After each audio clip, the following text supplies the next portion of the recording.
nothing like Paris after you've been cheated on. Why do people think they can just casually do that? You can't just weasel your way in. I don't really care about his wife. Wow. You're nasty.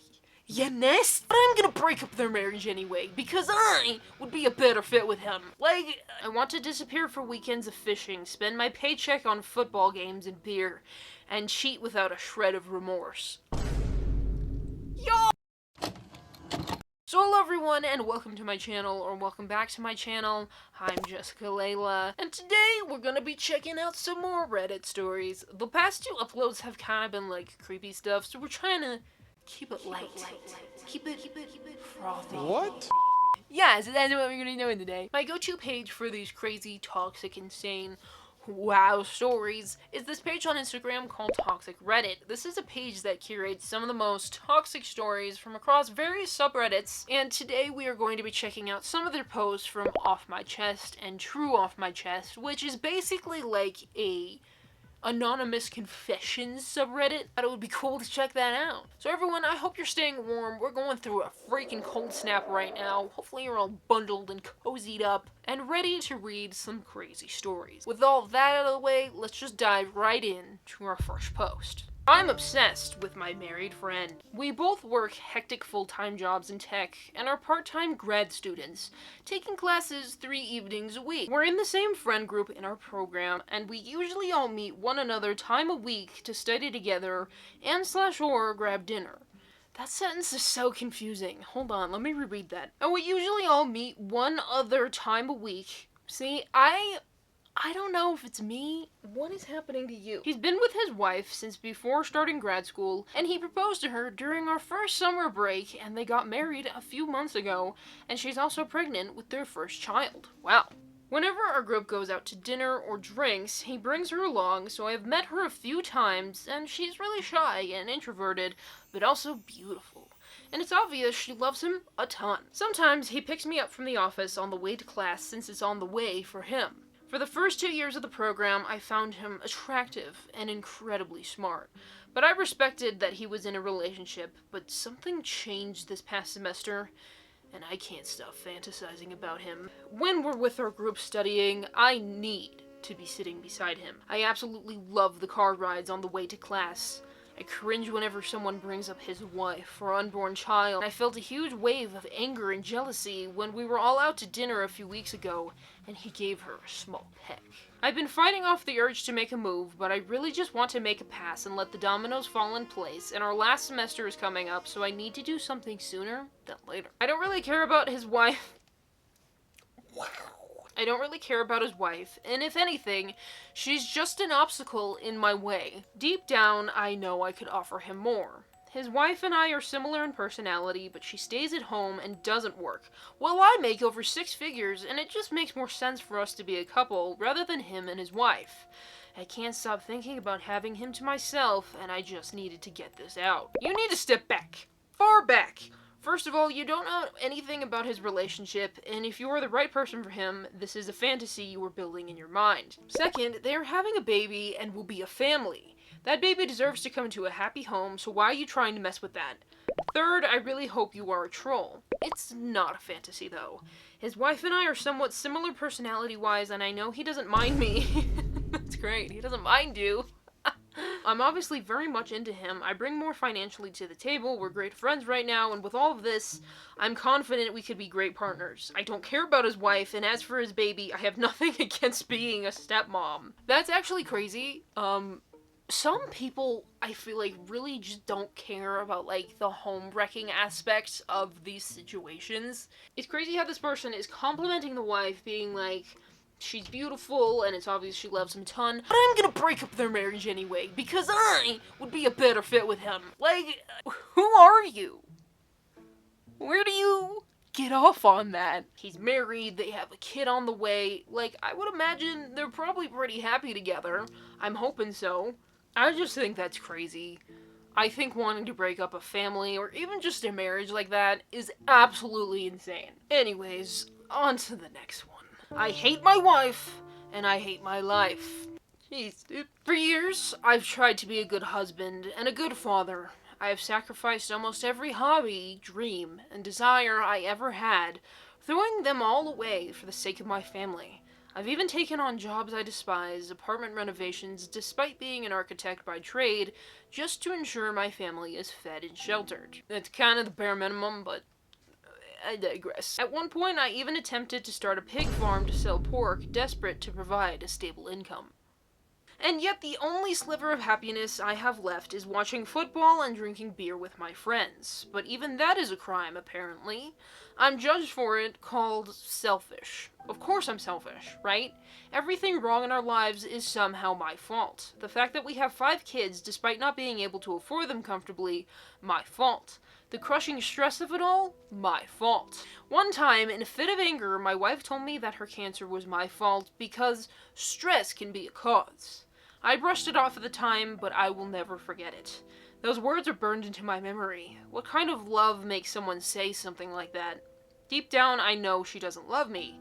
In fact, I think she hates me. She's just too cowardly to say it outright. When you love someone, you forgive them, even when they hurt you. You shift blame away from them, even when it might be deserved. But in my marriage, I am always the scapegoat, always the villain. I get it. Life is exhausting. But I am exhausted too. I pay the bills. I keep food on the table. I deal with our loud, whiny, annoying children. I sacrifice every second of my free time. And what do I get in return? Guilt. If I spend a measly $60 on myself for a night out at a restaurant, I'm racked with guilt for days. But let's not pretend I'm perfect. I cheated on her once. One time in 15 years. I know it's wrong, but it happened because I was so profoundly unhappy in this family. And even then, I tried to make it up to her.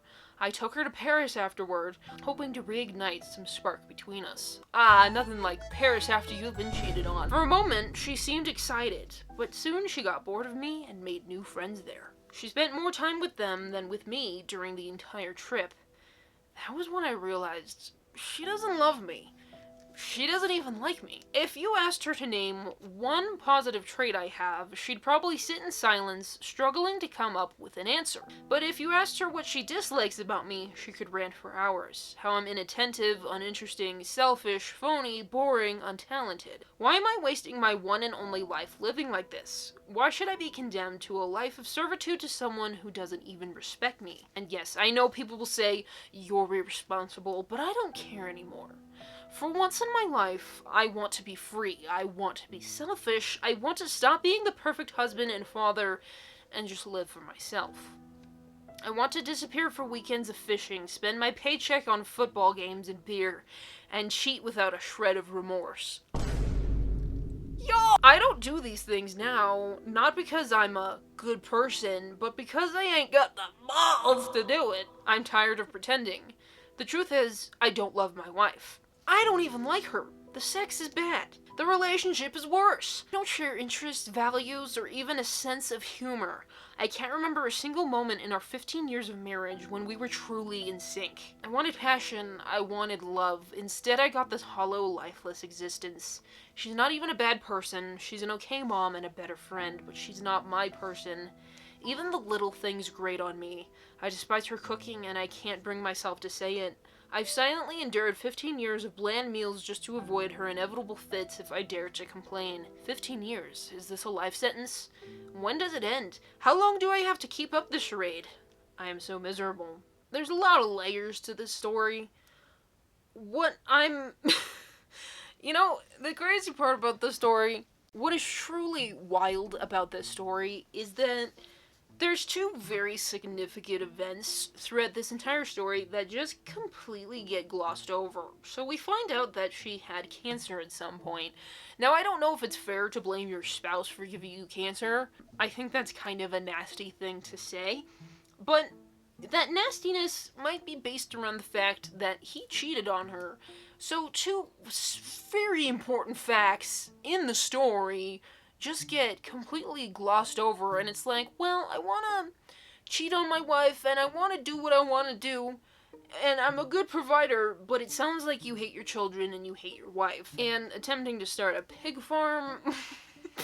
And then they also have a ton of kids, despite the fact that they haven't really ever seemingly loved each other throughout their entire marriage. You would know when you're dating someone if you click to that degree. So why would you marry them? That's where I get lost in these stories that I read, because I'm like, why would you marry someone if you never really clicked this entire time? Like, what? And then you have 5 kids with them? That makes no sense. And furthering that, why are you having 5 children that you can't really afford with this person? In all these years, he's hated her cooking, and he's never spoken up because he thinks she's gonna have inevitable fits. Like, there's so many layers to this story that you read it and you go, wait, what? I think glossing over those 2 major components of the story really means that there's a lot more to it. Like, wanting a life of wasting your money and drinking beer and watching football and cheating and not feeling remorse, like, you don't come across as a good person if that's the way you're displaying yourself online and in this story. Anyways, on to the next one. I think I just wrecked my relationship. I really messed up. Me and my girlfriend were in a fight. Don't even remember what started it now, but it got heated so quickly, and in a moment of pure stupidity, I said to her that I couldn't be with the other women because they're out of my league. I screwed up. She's gorgeous. And the last thing I'd ever want is for her to feel like she isn't enough. It was a dumb, brainless comment. It's tearing her up inside. Can't say I blame her. Now she's pulling away, and I can tell I hurt her way more than I realized. I've tried explaining, apologizing, but it's like I keep making things worse. I feel like I just broke her trust and can't fix it. So here's some edits on the post. Edit number 1. I should have given you the context. We've been together for over a year, and honestly, we've never had a big fight, so this was our first real one. It all started when she, out of the blue, asked why I'm with her. She began arguing about how she's been feeling ugly lately and started to attack me, accused me of having second thoughts about a relationship, and saying she needs to leave before I do. She's always been really OCD level, self-conscious about her looks. Even so early in a relationship, she would joke about how neither of us really score anyone else and that we settled for each other. But in the heat of the moment, I guess I unconsciously threw that back at her and I didn't mean to. Anyway, I just came back home, and now she's gone. Some of her stuff is gone too, no note, nothing. I fricked up, plain and simple. So a lot of people are having some kind of mixed opinions in the comment section. Some people are like, everybody sucks here because they're both insecure and shouldn't be in relationships until they know themselves, their worth, and what they want. I don't know if I necessarily agree with that. Insecure people can be in relationships so long as they're actively working on their insecurities and not, like in the story, not taking those insecurities out. Did the people answering in the Reddit thread miss where she told him the same exact thing but played it off a joke? They're both saying hurtful things. But then someone says context matters. She made a joke and he took it as a joke. He wasn't joking! Here's the thing, I think we need to look at this in kind of a specific context. So they're fighting and he says it. When she said it, I'm imagining it was probably in a more, like, light-hearted manner, which, you know, people do say nasty, hurtful things and try and disguise. I was just joking. But because it's the context of saying it when you're fighting with someone, I think would make it a little more impactful than just being like, we're both ugly and we suck and we're never gonna find anyone else. There's a lot of insecurity, a lot of projecting, a lot going on to the situation. So I do kind of agree with, like, the everybody sucks here because they both clearly have issues. That is not something he should have said, but I also feel like making jokes around insecurities and stuff, like, you know, it just sounds like they're not really great together. Anyways, on to the next one. So, we're like following a theme here. I want my friend's husband so badly. I had a fling with my friend's husband before they met, and he stopped meeting up with me after they went on their first date. He was upfront with my friend about us, and she initially ended things with him, but ended up giving him a chance, and they've been together ever since then. Now, almost 8 years later, she basically has a dream wife. Good-looking and in-shape husband, who is a really good husband and father, who works a high-level job and makes a lot and loves her unconditionally and spoils her in every way possible and has literally saved her life at one point. She stays at home and looks after their 2 kids, and she's pregnant with their 3rd. It's really easy to see that she's absolutely in love with him. Like, even if we're at her place having a coffee and just catching up and he gets home, she'll make a beeline straight for him just to give him a hug and a kiss. How sweet. A while ago, my friend hosted a small girls' movie night at her place with some friends, and the whole evening, her husband looked after the kids the whole evening and put them to bed without disturbing us even once the whole evening. I had to take a phone call at one point and went in another room, and I looked out the window and he was sitting beside their pool shirtless, reading a book and smoking from a hookah pipe. Hookah? Hookah. I think I said it right. No, I don't want music. It was probably one of the hottest things I've ever seen, and the first time I saw all his tattoos. Ever since, I haven't been able to stop thinking about him. I've been thinking about how we used to hook up before he met my friend, and I want him so badly. I don't want an affair. I want my friend's life fully. I want her husband. Hell, I'll even adopt their kids and raise them as my own. Why do people think they can just casually do that? You can't just weasel your way in. I know it would be destroying a marriage and a family and probably all my friendships, but I don't care! It would be worth it, in my eyes. It sucks to say, but it's the truth, and there's nothing I can do about it.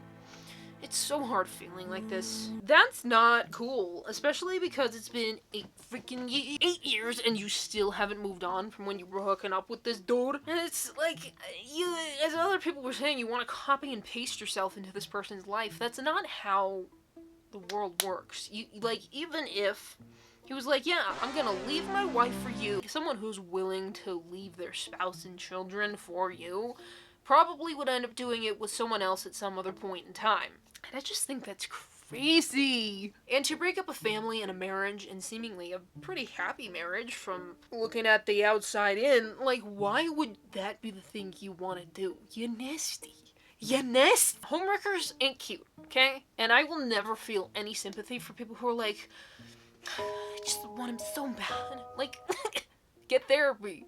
Seek God. Like, do something better with your life than pining after someone you can never have, or if you could have, you'd be completely wrecking someone else's life. So let's read one last crazy one to round out the night. I wrote my ex letters for years, fate reunited us, and now I'm blocked again. 3 years ago, I met my ex on Omegle, where we bonded over long conversations despite disagreeing on music. We quickly made a strong bond and started dating, even though we both cringed at the idea of an online relationship. Early on, I learned she had a traumatic past, but I was too immature and overconfident to realize how emotionally draining her struggles would be. Eventually, the relationship took its toll on me, and though I loved her, I made the decision to break up with her, a choice she fought against, but I stood firm. To this day, I regret it. After our breakup, I was involved with other girls and managed to forget her for a while, but by the end of the year, I realized that none of them compared to her. She had everything I wanted, from her looks to her personality, but I hadn't appreciated while we were together. This led me to start sending her letters through her P.O. box, which I had from when I once sent her a game I wanted her to play. In my first letter, I expressed how much I missed her and mentioned dating other girls after our breakup to forget her, but it didn't work. That's totally gonna get someone to be with you again. Talking about the other people you've dated. Pro tip, don't do that. She replied with a cold, egocentric tone, which was understandable given how badly we ended things. Despite her response, the fact that she replied at all kept me writing more letters. 3 months later, I sent another letter, again admitting I missed her and feeling ashamed for reaching out. She replied in the same distant tone, this time pointing out the mistakes in our relationship and how short it was. When she didn't respond to my third letter, I became obsessed, sending more and more letters in the hopes that she would reply, but she never did. Despite my efforts, I never got another reply. I will change the locations for privacy reasons. My parents and I were going on a field trip to Texas. It's a field trip. My ex lived all the way in California, so she was hundreds of miles apart from where I was, adding also the specific city I was in. I decided to go to one of the shopping malls from the city. I was getting out of a store when I saw a girl that looked exactly like my ex walk from the other side of the mall floor. I was so astonished by the similarities that I followed her direction just to make sure it wasn't her. Creepy. As I was getting closer, I slowly started to realize that it was actually her. I was panicking very badly. My heart was beating very fast. But I was thinking to myself, even if it isn't her, you got to talk to her. And since I wasn't 100% sure, I started mentally preparing myself to do a simple cold approach before assuming anything. Since she was with her parents, I had to wait for her to go to one of the stores by herself so I could talk to her. When she went to a store by herself, I went in, approached her, and asked for her name. She then said, "Wait, are you blank?" I said, "Yes, no way it's you." I asked her why she was there. She was visiting for a softball tournament. She told me that she already knew I was in Texas because one of her friends, who I became friends with when we were together, showed her our Snap locations being in the same city. We had such a good conversation, although it was cut short because of her needing to return to her parents. I told her how relieved I was to see her, and she told me that she was very happy and surprised to see me. After that, she unblocked me on Instagram. I told her that I was going to text her. She replied very well to the text, and we began to have a conversation. This was a dream come true for me. I even felt like that was a higher calling for us to end up together. I was the happiest I had ever been.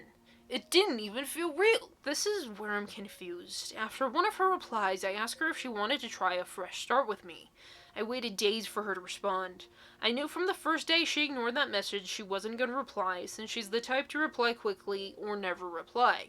A couple of weeks go by, still without saying anything. I check her profile, and poof! I'm freaking blocked again. I don't know what to do anymore. At this point, I've written her one last letter asking why. If I don't get a reply, I will leave it as it is, but the situation has literally ruined most of my life. I need advice. I heard my English sounds a little bit too formal at times. I'm not a native speaker and still learning English from college, so my apologies for any bad phrasing. What I will say is great English, wouldn't have even known.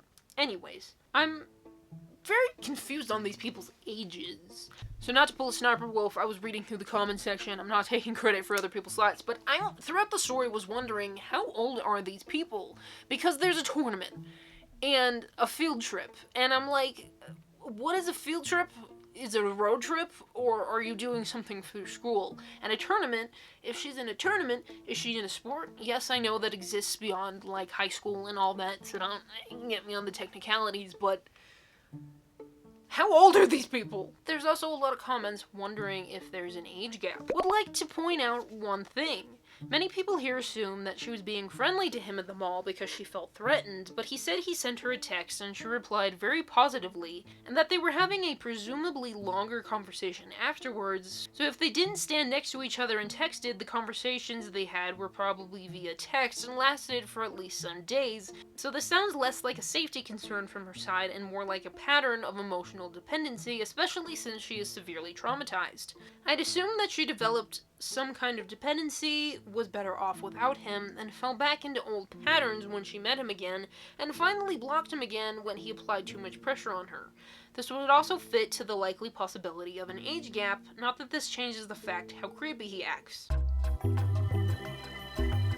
I heard my English sounds a little bit too formal at times. I'm not a native speaker and still learning English from college, so my apologies for any bad phrasing.